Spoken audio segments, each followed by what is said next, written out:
E aí, povo de Deus? Bom, vamos aí dar continuidade aí no livro de 2 Samuel, capítulo 19. Vamos lá. A dor e o luto de Davi. Então mandaram o seguinte aviso a Joabe. O rei chora muito e se lamenta por causa de Absalão. A vitória naquele dia se transformou em luto para todo o exército, porque os soldados compreenderam naquele momento que o rei estava sofrendo grande angústia por causa da morte de seu filho, de seu amado filho. Naquele dia, todo o exército do rei ficou em silêncio fúnebre na cidade. Como agem as tropas quando precisam fugir humilhados do campo de batalha. O rei permanecia com o rosto encoberto e clamava em alta voz: Meu filho Absalão, Absalão, meu filho amado. E Davi falava: A admoestação de Joabe. Joabe chegou ao palácio e, falando com o rei, o admoestou: Tu cobres hoje de vergonha o rosto de todos os teus servos que neste dia pelejaram por salvar a tua vida de todos os teus demais filhos, filhas, esposas e concubinas. Ora, ages como se amasses os que te odeiam e odeias os que te amam. Portanto, demonstras hoje que teus comandantes e soldados quase nada significa para ti. Parece que ficaria satisfeito se Absalão estivesse vivo e todos nós mortos. Agora, pois, vai sem demora e encoraja tua tropa e teus soldados. Juro por Yahvé, se tu não saíres agora, não haverá ninguém que passe contigo esta noite. E isso será para ti um mal maior do que todos os males que têm caído sobre ti desde a tua mocidade até o dia de hoje. O rei se levantou e veio assentar-se à porta. E anunciou-se a todo o exército: Eis que o rei está sentado à porta, a porta da cidade. E então todo o exército se reuniu diante de sua majestade. Entre mentes, os israelitas fugiam para casa. Em todas as tribos de Israel, todos comentavam: Foi o rei quem nos livrou da mão dos nossos inimigos. Foi ele quem nos salvou das garras dos filisteus. E agora teve de fugir da terra para longe de Absalão. Quanto a Absalão, que tínhamos ungido para que reinasse sobre nós, morreu na batalha. Então, por que não fazes nada para trazer o rei de volta? Isso aqui estavam falando entre eles, aquele povo, aquele pequeno povo ali que tinha seguido, aquele povo que tinha seguido Absalão. Quando Absalão morreu, eles estavam falando, acertando para poder trazer o rei Davi de volta à cidade de Davi. Davi retorna a Jerusalém. Assim que Davi foi notificado sobre o que todo Israel estava comentando, Davi mandou a seguinte mensagem aos sacerdotes, Zadok e Abiatar: Falai assim aos anciãos e autoridades de Judá: Por que serias vós os últimos a trazer de volta o rei para casa? Vós sois meus irmãos, sois da minha carne e dos meus ossos. Por que serias os derradeiros a cooperar no meu retorno? E direis à massa: Não tens o teu sangue? Não tens o meu sangue? Não és tu osso meu e carne minha? Que Deus me castigue com todo o rigor, se deste momento em diante tu não passares a comandar todo o meu exército em lugar de Joabe. Assim foi um só o sentimento de todos os homens de Judá, como o coração de um só homem, e mandaram declarar ao rei: Vem, pois, tu e todos os teus servos. Episódios do regresso. Está escrito aqui, Simei. Então o rei deu início à sua viagem de retorno e chegou até o Jordão. E Judá veio de Gilgal para encontrar-se com o rei a fim de cooperar com ele na travessia do Jordão.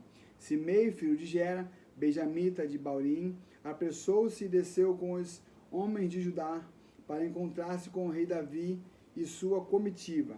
1000 homens de Benjamim foram com ele, como também Ziba, servo da família de Saul, e seus 15 filhos e 20 servos. Desceram depressa ao Jordão antes da chegada do rei e atravessaram para o outro lado a fim de conduzir a família do rei e cooperar da maneira como o rei desejasse. Quando o rei estava pronto para atravessar o Jordão, Simei de Gera prostrou-se diante dele e declarou: que o meu senhor não leve em consideração o meu crime e que não me lembres mais do mal que o teu servo cometeu no dia em que o rei, meu senhor, partiu de Jerusalém.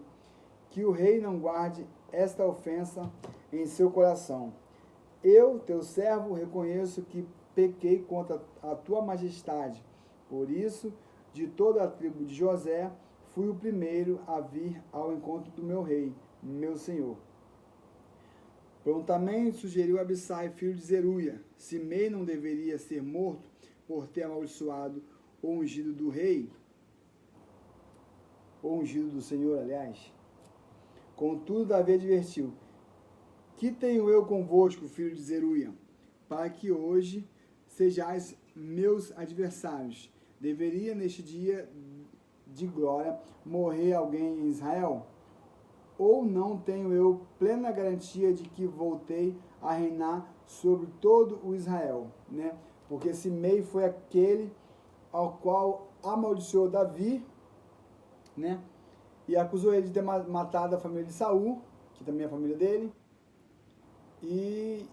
Mas isso era coisa de Deus, né? Como o próprio rei Davi declarou e confessou.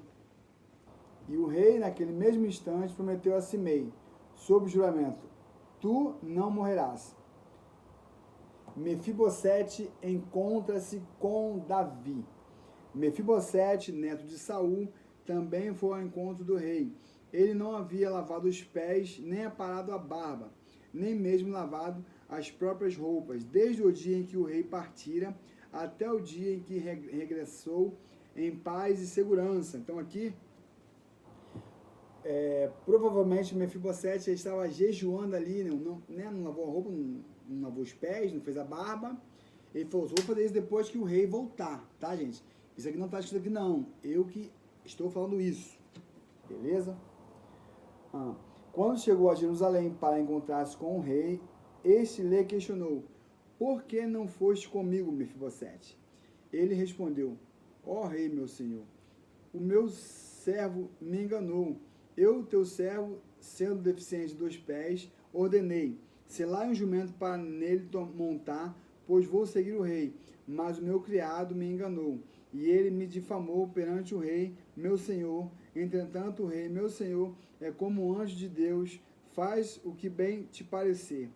Pois todos os descendentes do meu avô eram dignos de morte diante do rei, meu senhor, mas puseste teu servo entre os que comem à tua mesa. E que direito teria eu de pedir algum outro favor do rei? Então o rei respondeu: tu já explicaste o suficiente. Já decidi. Tu repartirás as terras com Ziba. Então Mefibosete replicou ao rei: deixa que ele receba tudo, uma vez que o rei, meu senhor, já voltou em paz à tua casa. Barzilai encontra-se com Davi. Rapaz, eu percebo aqui que Davi era um camarada muito querido, né?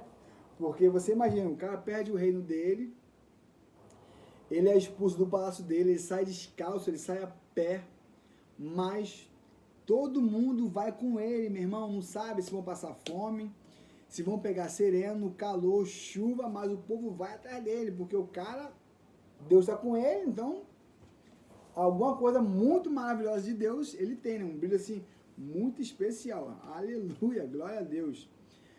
Barzilai, o gileadita, também desceu de Rogelim e atravessou o Jordão com o rei para acompanhá-lo até o outro lado do rio. Barzilai era idoso, avançado em idade de vida, tinha 80 anos de idade. Ele havia provido o rei de bens, enquanto este habitou em Manaim, pois era um homem muito rico e generoso. O rei solicitou a Barzilai: passa comigo e fica em minha companhia em Jerusalém, e eu cuidarei de ti. Porém, Barzilai respondeu ao rei: quantos anos viverei ainda para que suba com o rei a Jerusalém? Já tenho 80 anos, não consigo mais discernir entre o bem e o mal, não sinto mais o sabor dos alimentos, nem das bebidas. Também não consigo ouvir a voz dos cantores e das cantoras. O teu servo seria apenas mais um peso ao rei meu senhor. O teu servo passará feliz com o rei até um pouco além do Jordão, mas não te preocupes com uma recompensa dessas para comigo. Permita, pois, que o teu servo volte, e que eu possa morrer em paz na minha própria cidade, próximo ao túmulo de meu pai e da minha mãe. Contudo, aqui está o meu servo, Quimã, que ele vá com meu senhor e rei, faze por ele o que achares melhor. Então o rei declarou: que assim seja. Quimã me seguirá. Farei por ele o que te agradar. E tudo mais que desejar de mim, eu farei por ti, meu amigo. Depois que o rei e todo o exército passaram o Jordão, o rei beijou Barzilai e o abraçou, e este voltou para a sua cidade. Meu Deus, eu estou aqui no 19, né? 19. Vamos lá. Israel rivaliza com Judá. O rei surgiu para Gilgal, e com ele foi Quimã, todo o exército de Judá e a metade do exército de Israel acompanharam o rei.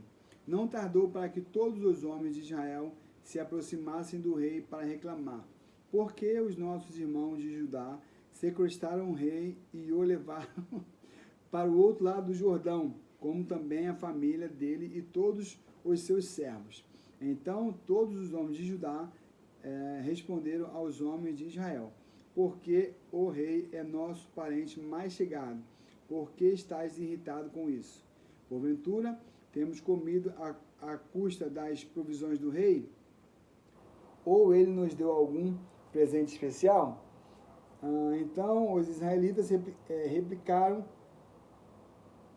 aos homens de Judá: ora, temos 10 vezes mais direito sobre o rei Davi do que vós, ainda que ele seja teu parente, por que fizeste pouco caso de nós? Nós fomos os primeiros a propor a volta do nosso rei à sua cidade. Contudo, os homens de Judá foram ainda mais implicantes e grosseiros com os de Israel. A revolta de Seba contra Davi. Agora nós vamos entrar agora no capítulo 20. Aconteceu também que estava ali um desordeiro chamado Seba, filho de Bic, um benjamita. Ele fez soar o chofar, a trombeta e bradou: não temos parte alguma com Davi, nenhuma herança com o filho de Jessé. Retorne, pois, cada um para a sua tenda, ó filhos de Israel. Então todos os homens de Israel se separaram de Davi e seguiram Seba, filho de Bic. Mas os homens de Judá acompanharam o seu rei desde o Jordão até Jerusalém. Aqui eu percebo que o povo, eles não tinham muita opinião própria. Quando Aitofel deu o conselho lá, para poder perseguir o rei Davi, na sua fuga, todos os anciões, os sacerdotes, concordaram. E quando... Ai, meu Deus do céu, eu vou lembrar o nome do camarada? Aitofel, se não estiver enganado, deu o conselho também, eles acharam melhor o conselho de Aitofel, então você vê que aqui não tem opinião própria. Agora o Seba também fala que Davi não é nada deles e o povo vai e segue, então o povo é meio desorientado. Quando Davi chegou ao seu palácio em Jerusalém, tomou as 10 concubinas que deixara zelando do palácio e as colocou numa casa sob guarda e passou a sustentá-las, mas não coabitou com elas.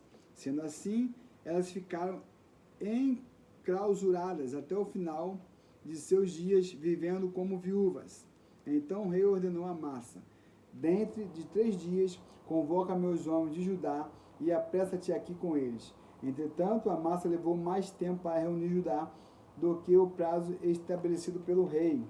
Davi disse então a Abissai: agora Seba, filho de Bic, será pior para nós do que Absalão.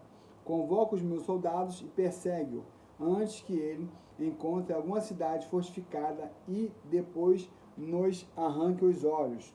Assim, os soldados de Joabe, os queratitas, os peletitas e todos os guerreiros saíram em sua captura.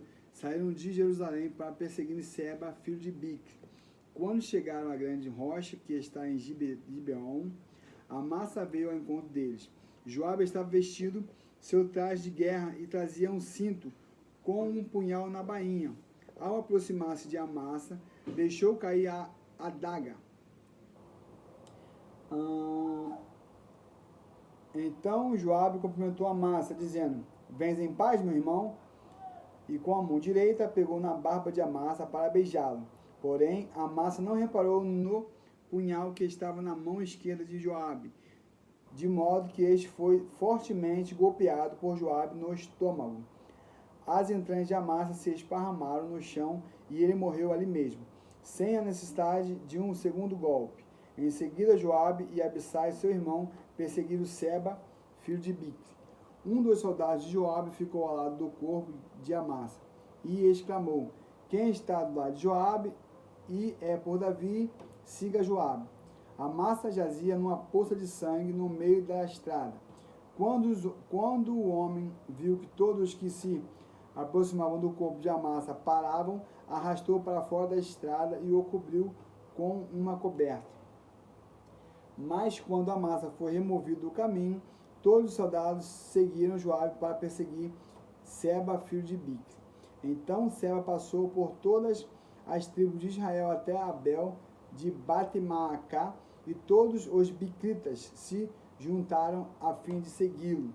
O exército de Joabe veio, cercou Seba em Abel de Betamaacá e levaram contra a cidade uma rampa que chegou até o alto da muralha, externa.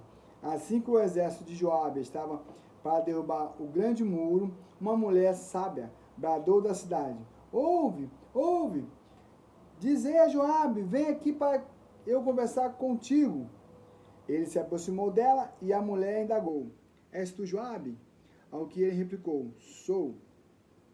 Ela acrescentou: escuta, pois as palavras da tua serva. E ele assentou-se dizendo: estou ouvindo.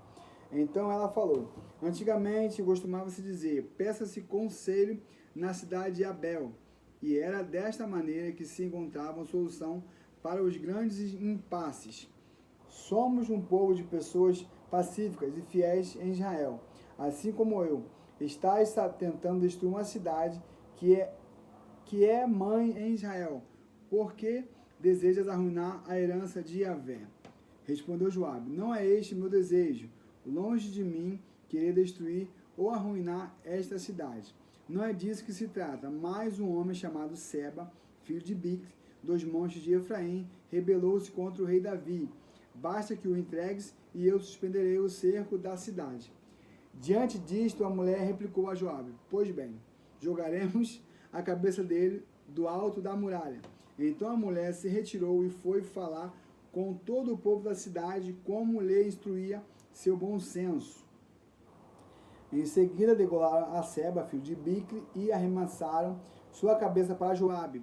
Imediatamente ele fez soar o chofar, a trombeta, e seus soldados se dispersaram, abandonaram o cerco da cidade, e cada um voltou para a sua tenda. E Joabe retornou à presença do rei em Jerusalém. Os altos oficiais de Davi. Joabe era o comandante supremo do exército. Benaías, filho de Joiada, comandava os queretitas e os peletitas. Adonirão era chefe dos homens condenados a trabalhos forçados. Josafá, filho de Ailude, era o arauto e conselheiro do rei. Seva era escrivão e secretário. Zadok e Abiatar eram sacerdotes. E Ita, da cidade de Jair, também ministrava como um dos seus sacerdotes na corte de Davi. Bom, pessoal, aqui nós finalizamos o capítulo 19 e também o capítulo 20. Tem muitas histórias interessantes aí para nós aprendermos da parte de Deus e também com o nosso aí sábio rei Davi. Fiquem todos na paz e até o próximo vídeo.